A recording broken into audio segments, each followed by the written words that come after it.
오늘 살펴볼 말씀은 다니엘의 기도에 대한 부분입니다. 전에도 다니엘의 기도가 있었지만 특별히 오늘 살펴볼 다니엘의 기도는 다른 부분의 기도와 좀 다른 차이점이 있다는 것을 알 수 있습니다. 오늘 말씀에 다니엘의 이 기도를 살펴보면서 다니엘은 어떤 기도를 어떻게 했는지, 그리고 그 기도와 우리의 기도와의 방향성의 차이가 무엇인지 알면서 점검의 시간이 되었으면 좋겠습니다. 오늘 말씀을 한번 다 같이 한번 교독해서 읽어봤습니다. 읽으면서 유독 계속해서 나오는 단어가 있습니다. 그 한 단어가 있는데 그 단어는 유독 가장 많이 나오는 단어는 바로 우리라는 이 말을 계속 반복해서 다니엘은 사용하고 있습니다. 그 이유는 뭘까요? 오늘 이 본문의 대부분은 회개하는 기도 부분입니다. 그런데 대부분의 이 기도를 하면서 나의 기도 이렇게 이야기할 텐데 다니엘은 우리의 기도, 우리의 잘못, 우리의 죄라고 우리라는 말을 계속해서 반복합니다. 왜 이런 말을 할까요? 그러니까 다니엘은 이스라엘의 죄와 나의 죄는 구분되어 있지 않다는 이야기죠. 다르지 않다는 이야기입니다. 이스라엘이 범죄하였던 그 죄악이 결국은 나에게도 있다라는 이야기입니다. 그래서 우리의 죄를 반복해서 고백하면서 다니엘은 고발하듯이 이 죄를 고백하고 있는 겁니다. 즉 이스라엘 백성과 자신을 동일시하기 때문에 이 우리라는 단어를 반복해서 사용하고 있습니다. 특별히 다음에 살펴볼 20절에 있는 말씀을 보면요, 이렇게 나와요. 내가 이같이 말하여 기도하며 내 죄와 내 백성 이스라엘의 죄를 자복하고 라고 나옵니다. 다니엘은 예루살렘에서 느부갓네살에게 잡혀서 끌려올 당시 그의 나이는 15살 정도 되는 어린 소년이었습니다. 그렇기 때문에 오늘 말씀에서 나오는 이 패역함과 반역과 불순종과는 어쩌면 다니엘이 지은 죄와는 거리가 멀어 보입니다. 하지만 그는 이것을 자기의 백성과 자신의 죄로 고백했다는 겁니다. 우리는 보통 이렇게 해요. 내가 지은 죄 아닌데 내가 뭐하러 회개하나 라고 하지만 다니엘은 그러지 않았어요. 나도 이스라엘 백성이기 때문에 이 백성들이 저지른 이 죄와 나는 무관하지 않다. 내 조상들이 저질렀다 할지라도 그것은 나와 무관하지 않았기 때문에 다니엘은 자기의 죄, 자신들의 죄라고 고백을 했던 겁니다. 다니엘은 또한 이스라엘의 한 사람이었어요. 그래서 그들과 함께 이스라엘의 한 부분이라고 생각하였습니다. 오늘 말씀 속에서 다니엘은 자신의 백성들, 그러니까 이스라엘의 죄악을 아주 다양한 방식으로 묘사하고 있는 것을 볼 수 있습니다. 다니엘은 최소 10가지의 다양한 방법으로 이스라엘과 자신의 죄를 묘사하고 있어요. 하나하나 좀 대충 이렇게 말씀을 드리자면 범죄하였습니다. 패역하였어요. 행악하였고 반역하였고 떠나싸우며 또한 듣지 아니하였나이다. 수치를 범하였고 죄를 범하였습니다. 그리고 듣지 아니하였습니다. 그리고 범하였습니다. 이렇게 대략 한 10개의 단어를 통해서 구체적으로 어떠한 죄를 저질렀는지 아주 낱낱이 세세하게 말하고 있는 것을 알 수 있습니다. 실제로 이 단어 하나하나가 히브리어 단어로도 각각 다 다른 단어예요. 그러니까 다니엘은 자신들의 죄를 현미경으로 들여다보듯이 세세하게 하나하나 회개하고 있는 겁니다. 이 말의 뜻은 무엇이냐면 다니엘은 그냥 하나님 죄송해요. 저희가 잘못했어요. 우리가 이런 죄를 범하고 우리가 실수로 이렇게 하고 말았네요 라고 이런 식으로 회개한 게 아니라는 말입니다. 이런 얄팍한 수준의 사과의 의미가 아니라 11절을 보면 온 이스라엘은 이라고 나와요. 이 말은 이스라엘이 여러 세대에 걸쳐 민족 전체가 범한 죄를 다니엘은 철저히 깨닫고 있음을 그는 알 수 있습니다. 그러니까 이스라엘 백성들이 온 세대에 걸쳐서 긴 세대 동안 하나님 앞에 이렇게 철저하게 죄를 졌습니다 라고 다니엘은 하나님 앞에서 회개하고 있는 겁니다. 그렇기 때문에 다니엘은 철저하게 자신들의 죄를, 자신의 죄와 그들의 죄를 동일시하였고, 이스라엘과 언약을 맺으신 하나님 앞에 그 쏟아놓는 참된 회개의 기도를, 참회의 기도를 하게 된 겁니다. 그런데 우리가 주의 깊게 살펴볼 부분은 하필 왜 다니엘은 이러한 기도를 하는가입니다. 왜 지금 다니엘의 나이가 그렇게 80이 넘은 노인이 되어서 막 거의 다 지금 봤을 때는 이제 언제 하나님이 불러가도 전혀 이상하지 않을 이제 노년의 말기에 왜 이러한 기도를 했냐는 겁니다.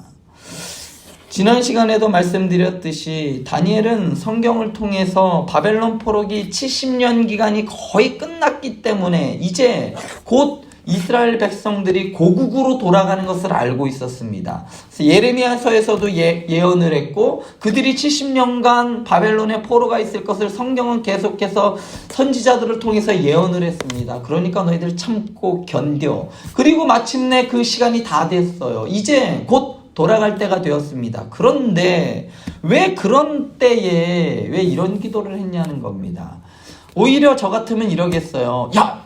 이제 끝났어. 하나님이 약속하신 날이 끝났어. 이제 고국으로 돌아가. 뭐 해야 되겠어요? 잔치를 해야 되지 않겠어요? 기뻐하면서 친구들을 부어놓고 잔치를 해야 됨이 마땅할 것 같습니다. 그런데 잔치를 해도 시원치 않을 그러한 때에 다니엘은 회개를 했어요. 좀 어울리지 않아 보여요.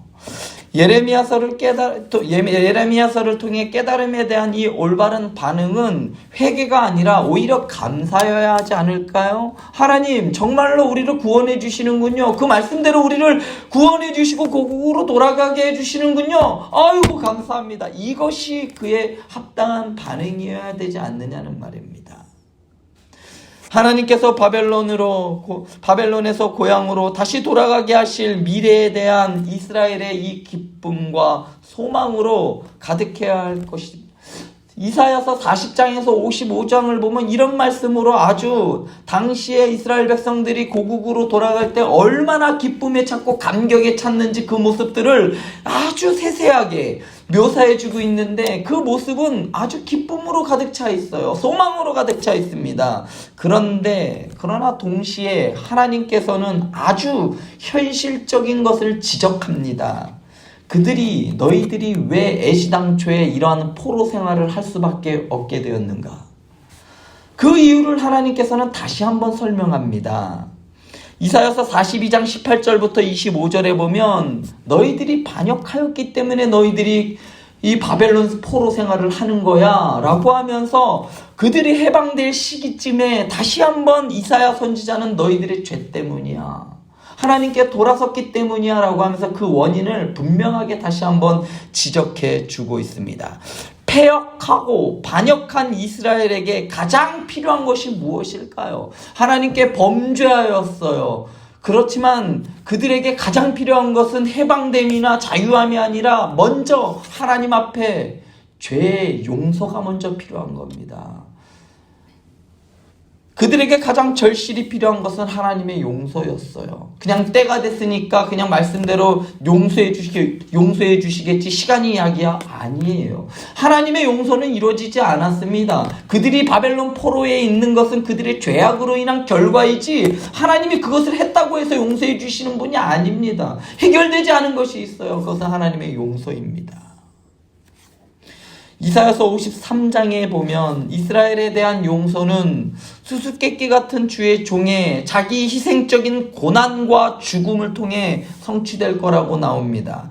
이사야와 다니엘은 모두 고레스가 이스라엘 백성을 예루살렘으로 돌아가게 하는 하나님의 수단이라고 생각했습니다. 실제로 고레스에 의하여 이스라엘은 고국으로 돌아갔고 이사야의 예언 그대로 실행되었습니다. 하지만 다니엘은 그보다 더 심층적인 차원에서, 더 깊은 차원에서 하나님께서 이스라엘 백성들을 돌아오게 하셨다라고 다니엘은 고백합니다. 다니엘서 1장 1절에서 나오는 것과 같습니다. 역사는 강대국들에 의하여 좌우되는 것이 아니라 하나님의 주권에 있다는 것을 다시 한번 다니엘은 말하고 있는 것이지요. 고레스가 칙령을 내려 이스라엘 백성이 돌아온 것이 아니라 하나님이 그들을 해방시켜 주셨다. 그들을 고국으로 돌아오게 하셨다라고 다니엘은 말하고 있는 겁니다.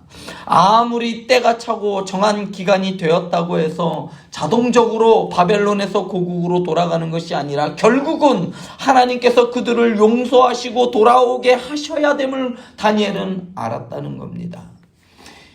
역사의 표면에서는 고레스의 칙령에 의하여 이스라엘이 고국으로 돌아가는 것처럼 보이지만 그 일을 만드시고 행하시는 분은 하나님이란 말씀입니다. 이것을 다니엘은 이해하고 있었습니다. 그래서 그들은 포로 생활에서 건짐을 받아야 할 뿐만 아니라 그들의 죄를 용서받아야 한다라고 다니엘은 생각한 겁니다. 그래서 다니엘은 기도할 수밖에 없었던 거예요. 다니엘은 이스라엘의 죄의 뿌리가 얼마나 깊은지 고백하면서 이를 회개의 기초로 삼았던 겁니다. 마찬가지예요. 우리의 모든 소망은 오직 이 기초 위에 세울 수밖에 없는 겁니다. 예수를 처음 만났을 때 가장 먼저 나오는 것이 무엇이던가요? 대부분의 사람들, 제가 알고 있는 모든 사람들, 예수를 만났던 사람들의 고백은 내가 죄인입니다. 자신의 죄에 대한 고백이었습니다.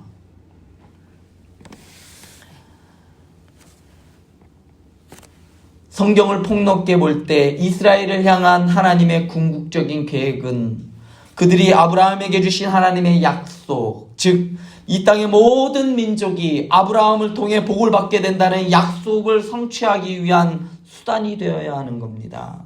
그런 면에서 이스라엘의 바벨론 포로 생활은 하나님의 세상을 향한 이 목적을 이루시는데 어쩌면 걸림돌이 되는 현상이었습니다.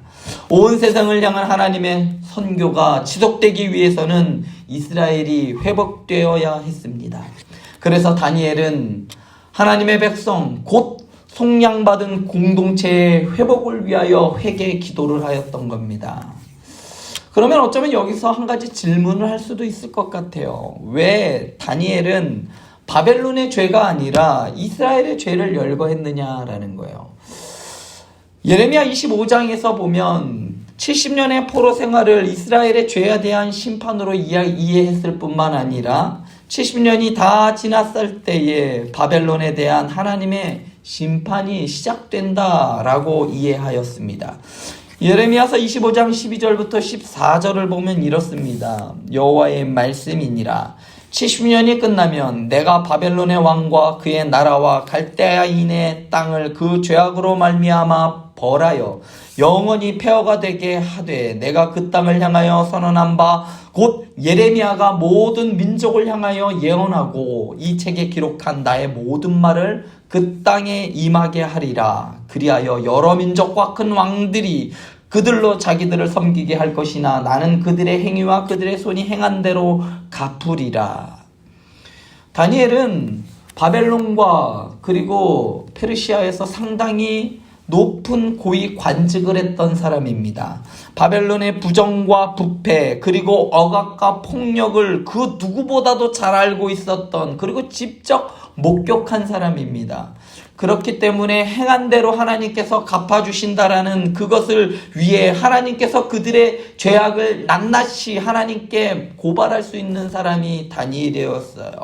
하지만 바벨론의 심판이 시작될 시점에 그는 악한 이교도 국가인 바벨론의 죄가 아닌 하나님의 백성의 죄에 시선이 가 있었던 겁니다.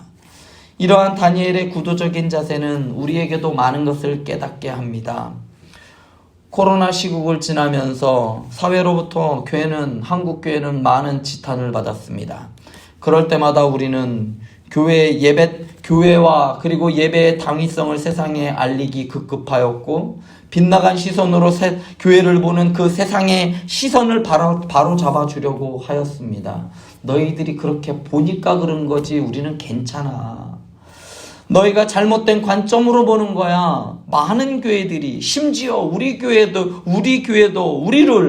우리를 삐딱하게 보는 시선과 대우 등의 아주 불평등과 탄압이라고 저항하였습니다. 물론 그런 행동들에는 합당한 이유가 있을 겁니다. 그러나 한국교회는 기독교계에 있는 이러한 부정과 비리 그리고 세습 등에 대하여는 너무나 관대한 면이 있어요. 대단히 그런 반면에 세상에 대해서는 상당히 비판적인 경우가 많습니다. 오늘 다니엘의 기도는 이러한 한국교회의 모습과 전혀 다른 면을 보여주고 있어요. 큰 교회 목사님들이니까 그럴 수도 있지.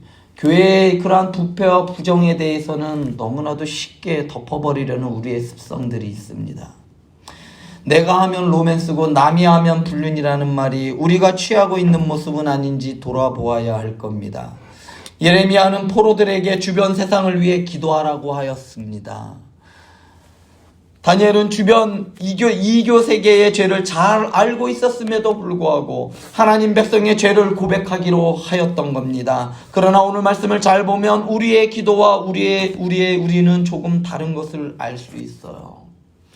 우리의 기도의 대부분은 무언가를 하나님께로부터 구하고 얻어내는 것인 거에 반해서 다니엘의 기도를 한번 살펴보세요. 1절부터 16절까지 무언가를 하나님께 주십시오 구하는 내용이 전혀 없습니다. 다니엘은 그냥 있는 사실을 그냥 열거하고 있어요. 왜냐하면 있는 사실을 털어놓아도 있는 사실만을 이야기하여도 이스라엘의 죄가 너무나도 명백하기 때문이었습니다. 한국교회와 그리고 우리들이 지은 죄가 얼마나 큰지 늘어놓아도 끝이 없는 것이 우리의 죄가 아니겠냐는 말입니다. 하나님께서 주전 587년에 바벨론에게 예루살렘을 정복하도록 그리고 파괴하도록 내버려 두신 것은 옳은 행사하셨습니다. 하지만 그것이 하나님의 심판의 행위였음에도 불구하고 하나님은 그로 인하여 전혀 기뻐하지 않으셨습니다. 하나님께서는 공의를 행하셨지만 그것이 잘됐다, 너 그럴 줄 알았다, 쌤통이다 하지 않으셨단 말입니다. 가슴 아파하셨어요. 마치 저의 아들이 잘못했을 때 제가 매를 들은 것과 같은 것 같아요. 아이를 치고 나면, 아이를 벌하고 나면 뒤돌아서서 마음이 아파요. 너무나도 안쓰러워 보입니다. 매 맞고 우는 아들을 보면 너무나도 마음이 속상해요. 하나님의 마음이 그러지 않았을까 싶습니다. 예레미야는 고통과 죽음, 파괴에 대한 하나님께서 흘리신 그 눈물에 대하여 이야기합니다. 예레미야 애가서에서는 이 모든 것이 얼마나 끔찍했는지 말해줍니다. 하지만 이 무시무시하고 충격적인 사건은 결국 그들의 죄와 반역의 결과였습니다. 그것은 하나님이 모세 때부터 수백 년 동안 경고하신 그 경고하신 후에 내리신 하나님의 의로운 심판이었습니다. 그것은 하나님께서 모세 때부터 수백 년 동안 경고하신 후에 내리신 의로운 심판의 행위였습니다. 이것이 오늘 본문의 핵심입니다. 하나님은 신의 산 언약에 따라 행하셨던 겁니다. 내 말씀을 잘 지키고 따르는 자들에게는 천대까지 은혜를 내리시지만 내 말씀을 거역하는 자들에게는 3, 4대까지 그 저주가 내리겠다는 그 말씀 또한 이루시는 분이란 말입니다.